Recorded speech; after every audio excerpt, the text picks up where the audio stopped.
ভোররাতে সমিলে ভয়াবহ আগুন, ঘটনাস্থলে দমকলের একটি ইঞ্জিন। ভোররাতে সমিলে ভয়াবহ আগুন লাগার ঘটনায় চাঞ্চল্য ছড়ালো তমলুক ময়নারাজ্যে সড়কের পাশে নন্দকুমারের বহিজবেড়িয়া বাস স্ট্যান্ড এলাকায়। ঘটনাটি ঘটেছে আনুমানিক রাত ৩টা নাগাদ।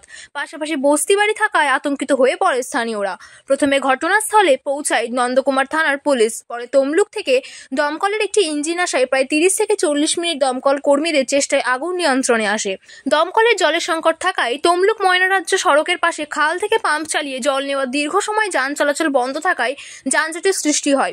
আগুন নিয়ন্ত্রণ আসার পর যান চলাচল স্বাভাবিকভাবে নন্দকুমার থানার পুলিশ নিয়ন্ত্রণে আনেন। সমিলের মালিক প্রণব রায় জানান, আমি গতকাল সন্ধ্যা 7:30 নাগাদ সমিল থেকে বাড়ি বেরিয়েছি, সব ঠিকঠাক ছিল।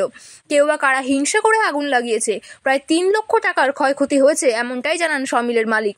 তমলুক ফায়ার ব্রিগেডের ওসি অসীম কুমার ঘোষ জানান, আমি নন্দকুমার থানার মারফত খবর পাওয়ার মাত্রই ঘটনাস্থলে পৌঁছে আধ ঘন্টার মধ্যে আগুন নিয়ন্ত্রণে আনি। প্রচণ্ড গরমের কারণে আগুন লাগার সম্ভাবনা থাকতে পারে অথবা অন্য কোনো কারণ হতে পারে, এমনটাই অনুমান করেন তিনি।